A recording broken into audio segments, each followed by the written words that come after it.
자, 안녕하세요. 자, 우리가 1주차부터 6주차까지 어떤 내용을 배워왔는지 한번 쭉 정리해 보도록 하겠습니다. 자, 여기에서는요, 전체적으로 맥락을 좀 잡아가셨으면 좋겠어요. 그래서 전체적으로 우리가 처음에 어떻게 해서 이 흐름을 조금 기억을 하시면 여러분한테 도움이 되실 것 같습니다. 자, 먼저 안드로이드 플랫폼부터 한번 회상을 해보겠습니다. 자, 안드로이드 플랫폼의 구조는 이제 리눅스 커널과 자바 API 프레임워크가 결합된 상태라고 했어요. 자바가 어느 정도 남아있다고 했었죠. 자, 그리고 코드가 스마트폰에서 실행되는 과정들이 있었습니다. 그래서 코드를 작성하고요. 그리고 설치 파일이 생성이 되는데 빌드를 통해서 하는 거죠. 그리고 설치 파일 생성되고 얘를 업로드를 하게 되면 파일 검증이 될 거고요. 그리고 앱을 등록을 할 수가 있겠죠. 그런 다음에 앱을 선택하고 설치를 하게 되면 그 플랫폼 하드웨어에 따라서 플랫폼을 그 버전 체크를 할 거고요. 그 안에서 AOT 컴파일 설치 관한 체크라던가 또 그것을 또 클릭해서 설치를 처음에 했을 때 말고 그 클릭했을 때 또 들어가면 또 설치가 되잖아요. 클릭했을 때 또 JIT 컴파일 실행 그리고 권한 체크를 하게 되죠. 그 스마트폰에서 실행하는 이러한 주기가 있었습니다. 자, 빌드에서는요, 단계가 두 단계가 있었어요. 컴파일 1단계, 바이트 코드 단계, 그리고 소스 코드와, 바이트 코드 단계인데요. 그러니까, 컴파일 첫 번째 단계는 바이트 코드를 생성하는 단계예요. 요 다음 페이지 보시면 두 번째 단계는 APK 파일 생성 단계이죠. 자, 바이트 코드 단계에서는 소스 코드와 리소스 라이브러리까지 한 번에 컴파일 해주는 거. 그래서 바이트 코드로 컴파일 된다는 거.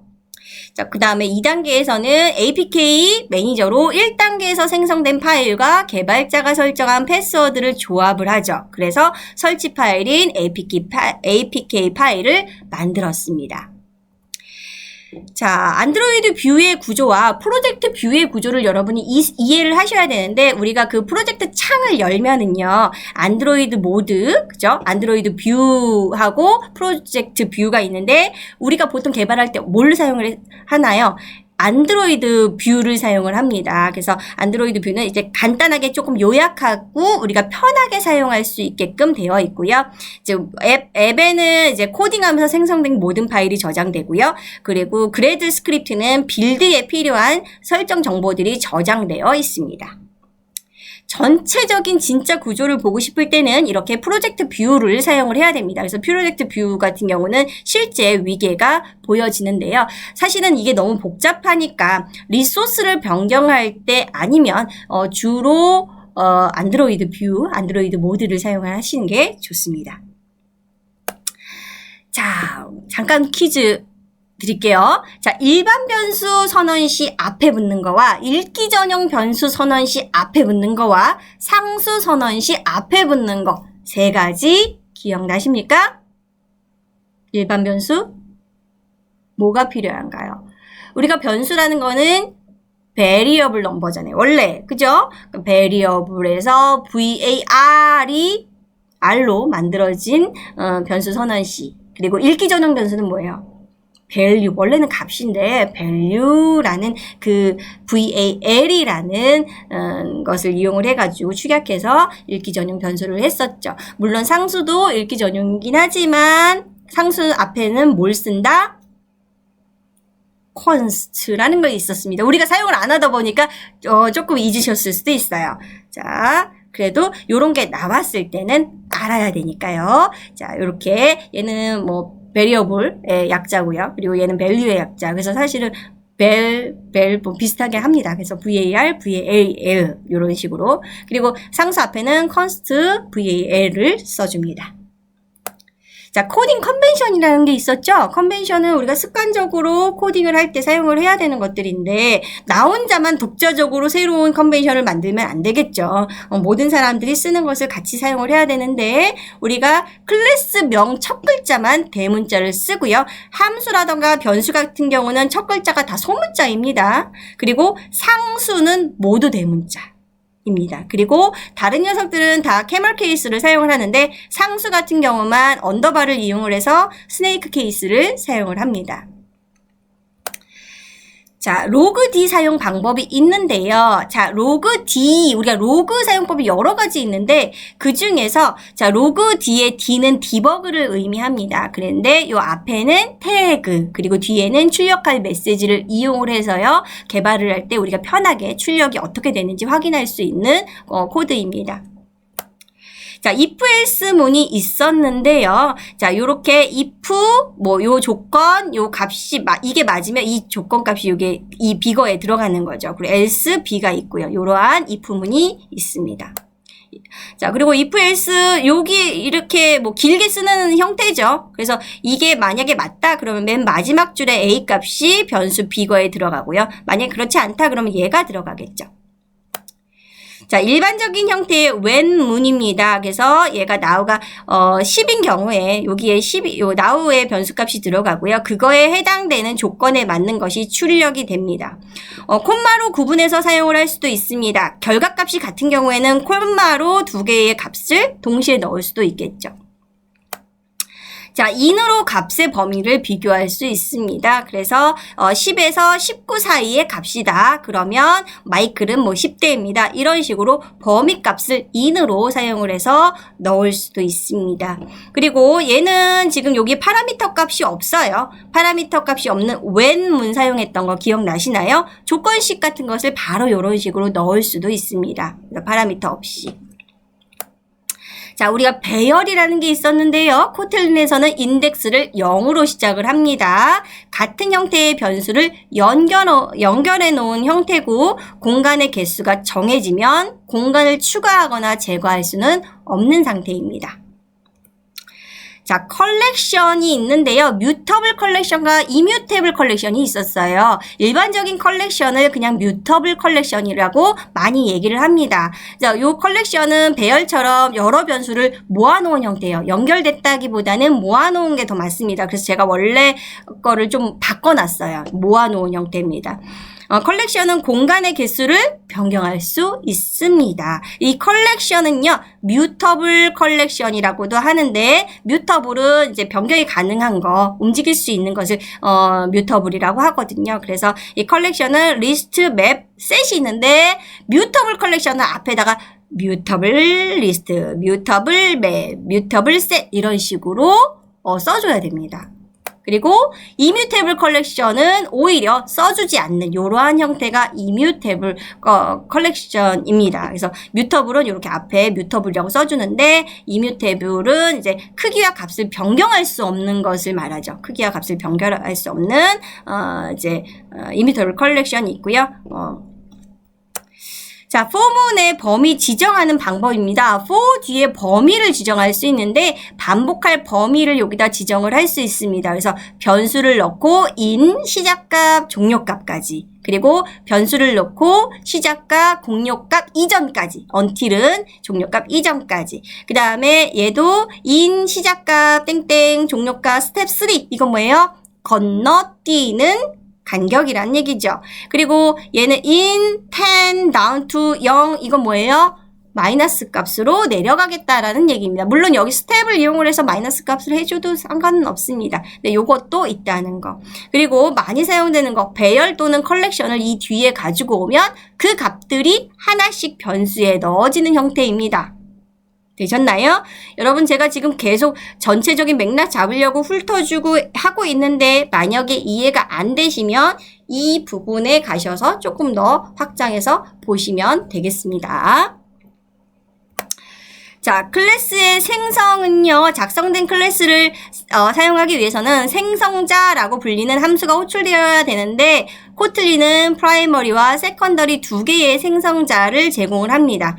코틀린의 클래스 사용은요, 함수의 사용과 매우 비슷합니다. 그래서 조금 더 우리가 받아들이기가 편한 구조로 되어 있어요. 근데 내용이 좀 많아요. 막 디테일한 내용들이 많아서 이 부분도 조금 더 내가 생각이 안 난다 하시면 그 부분에 다시 한번 확대해서 보시기 바랍니다. 자, 클래스명 뒤에 가로를 붙이면 클래스의 생성자 컨스트럭터를 호출할 수 있는 거죠. 이때 생성된 것을 인스턴스라고 합니다. 인스턴스는 변수에 담아둘 수도 있습니다. 자, 오브젝트라는 게 있었어요. 자, 오브젝트를 사용하면 생성자, 가로가 붙은 그 생성자 없이도 바로 사용을 할 수 있는데 인스턴스를 만들지 않아도 오브젝트 안에 프로퍼티와 메서드를 호출해서 바로 사용할 수 있었어요. 기억나시나요? 네, 바로 사용할 수 있었습니다.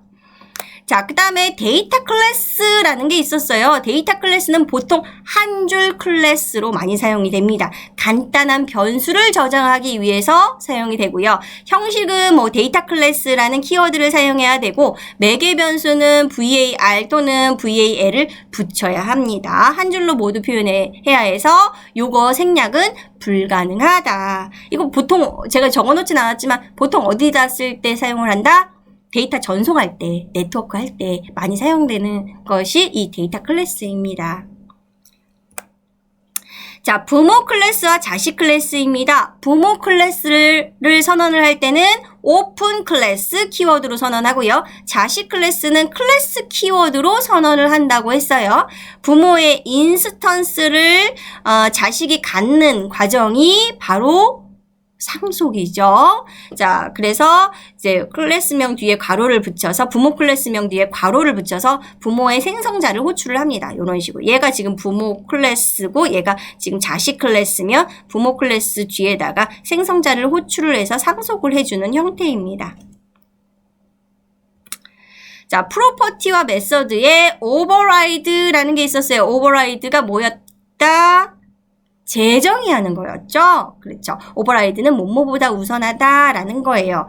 자, 부모 클래스의 메서드와 프로퍼티를 상속받았는데 자식 클래스에서 다른 용도로 사용하고 싶은 거예요. 그래서 오버라이드를 사용해서 재정의를 할 수 있습니다. 부모 클래스 안에 메소드와 프로퍼티가 오픈 키워드로 정의되어 있어야지만 할 수 있습니다. 근데 오픈 키워드로 되어 있는 게 많아요. 이미 안드로이드에서 이미 만들어 놓은 부모 클래스가 너무 많습니다. 그래서 우리가 이 오버라이드를 이용을 해서 재정의에서 사용되는 게 많잖아요. 그래서 이런 거 오픈 키워드로 정의되어 있어야지만 그 오버라이드를 재정의할 수 있습니다. 자, 익스텐션은 뭐냐면 코틀린은 클래스의 메소드와 프로퍼티의 익스텐션을 지원을 할 수 있다. 자, 상속이 미리 만들어져 있는 클래스를 가져다 쓰는 개념이라면 익스텐션은 미리 만들어져 있는 클래스에 원래 없는 메소드인데 메소드를 추가한다는 얘기예요. 메소드를 넣는 개념인데요. 실제 클래스의 코드가 변경되는 건 아니에요. 단지 실행 시에만 도트 연산자로 호출해서 사용하는 겁니다. 자, 패키지라는 게 있습니다. 패키지는 우리가 처음에 뭔가 이제 프로덕트 처음 만들 때 패키지 명을 썼어요. 그런 것처럼 패키지는 그 클래스와 소스 파일을 관리하기 위한 디렉터리 구조의 저장 공간이고요. 계층 구조를 디렉터리가 계층 구조로 만들어져 있으면 온점으로 구분해서 각 디렉터리를 모두 나열해 줄 수 있습니다. 자, 추상화 클래스라는 게 있었습니다. 설계할 때 많이 사용이 되는데요. 앱스트랙트 클래스죠. 그래서 프로그래밍을 하기 전에 개념 설계하는 단계에서 클래스의 이름과 클래스 안에 있음직한 기능을 유추해서 메서드 이름으로 먼저 나열을 합니다. 사실은 알고리즘 전 단계이기도 합니다. 추상화가 알고리즘의 전 단계로. 그래서 이것을 추상화라고 하고요. 앱스트랙트 클래스 키워드를 사용을 합니다. 인터페이스가 있죠. 근데 소규모의 그룹이라던가 혼자 개발할 때는 인터페이스 사용하지 않아요. 많은 사람들이 서로 소통하기 위해서 사용하는 게 인터페이스인데 인터페이스는 실행 코드는 없이 메서드 이름만 나열해 놓은 겁니다. 앱스트랙트 같은 경우에는 이제 메서드도 또 하다 보면 조금 더 적을 수가 있는데 넣을 수가 있는데 인터페이스 같은 경우는 실행 코드가 전혀 없이 메서드 이름만 나와 있는 것을 인터페이스라고 합니다. 자, 접근 제한자라는 게 있어요. 자, 프리베이트는 접근 금지예요. 자, 그리고 퍼블릭은 우리가 계속 사용을 한 건데 접근 허용입니다. 써줘도 되고 안 써줘도 되고 안 써주면 그냥 퍼블릭이 기본 디폴트 값이고요. 자, 인터널은 내부 모듈에서만 사용이 되죠. 같은 모듈에 있는 파일끼리만 접근 가능한 거. 내부 모듈이라는 건 뭐예요? 여기서 모듈의 단위는 하나의 앱이거든요. 그래서 그 앱 안에서만 사용을 할 수 있는 거죠. 그리고 프로텍티드는 자식만, 상속받은 자식만 사용할 수 있게 하는 게 프로텍티드. 자, 이건 뭐 인터널 같은 경우에는 내부 모듈, 외부 다른 앱에서는 건드릴 수 없는 거라는 얘기입니다. 변수나 요런 이제 메서드나 이런 거에 건들 수 없다 이런 얘기죠. 다른 모듈, 다른 앱이나 이런 데서는. 자, 제너릭이라는 게 있습니다. 자료용인데요. 자, 그 제너릭은요, 그 입력되는 값의 타입을 자유롭게 사용하기 위한 도구고요. 설계 시 제너릭을 만드는 겁니다. 그래서 이런 식으로 2라는 제너릭을 만들었다. 근데 2라고 되어 있는 부분에 스트링과 같은 특정 타입이 지정이 되면 내부에 선언된 모든 2의 스트링 타입으로 지정이 됩니다. 자, 우리가 null safety라는 것 때문에 nullable, safeCall, 그 다음에 elvis operator라는 것을 배웠습니다. 자, nullable은 뭐예요? 원래 코틀린은 null 값 허용을 하지 않아요. 이유는 null 때문에 문제되는 경우가 너무 많이 발생을 하거든요. 프로그램에서는 갑자기 예상치 못한 잘못된 경우, 그런 에러가 발생하는 경우가 null 때문에 그런 경우가 너무너무 많습니다. 그래서 아예 변수 자체에 null을 허용하지 않아요. 근데 허용하고 싶다 그랬을 때 뒤에다가 퀘스천 마크를 붙여주면 nullable 허용을 해주는 겁니다. 자, 그런데 nullable 그냥 허용했는데 또 에러가 날 수 있잖아요. 그런 경우에는 이렇게 save call이라고 해서 null 값을 허용을 해주지만 다음에 나오는 속성이나 명령어를 처리하지 않고 이런 것들을 하지 않고 그냥 null로 처리를 해줄 때 사용을 하죠. save call. 자, 얘는 이제 null 값 처리하는 대신에 그 다음에 나오는 0값 대체하는 값을 사용하기 위해서 elvis 오퍼레이터를 사용을 할 수 있습니다. 자, 가독성이 떨어지는 nullable 선언입니다. 자, 클래스 안에서 nullable로 변수만 미리 선언하고 초기화는 나중에 해야 하는 경우가 있어요. 지금 보시면 nullable이 너무 많아서 복잡하죠. 복잡하니까 초기화를 나중에 하기 위해서 VALR로 선언된 변수에는 late init을 사용을 하는 겁니다. 자, late 늦게, initiate 그 초기화를 늦게 하겠다라는 얘기죠. 그래서 이런 식으로 코드가 조금 더 간결해지고 가독성이 좋아졌다는 얘기지요. 자, 그 다음에 by raise를 이용한 초기화 지연이 있습니다. by raise 같은 경우에는 구조가 조금 다른데 VAL 변수에만 사용을 할 수 있고요. 이런 식으로 사용을 할 수 있습니다. 자, 스코프 함수라는 게 있었죠. 자, 스코프 함수에는요, run, apply, with, let, also가 있는데요. 상황에 따라 조금씩 다르게 사용이 됩니다. 그래서 this를 사용하는 거는 요런 거, it을 사용하는 건 요거. it을 사용하는 녀석은 별명으로 바꿀 수도 있다고 했어요. this는 바꾸지 않아요. this만 사용을 합니다.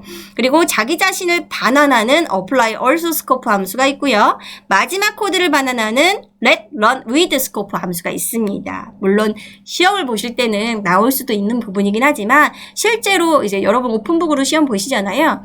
근데 실제로는 실제 사용을 할 때 그때 보셔도 됩니다. 막 외워야 되는 그런 스트레스는 지금 이렇게 받을 필요는 없으세요.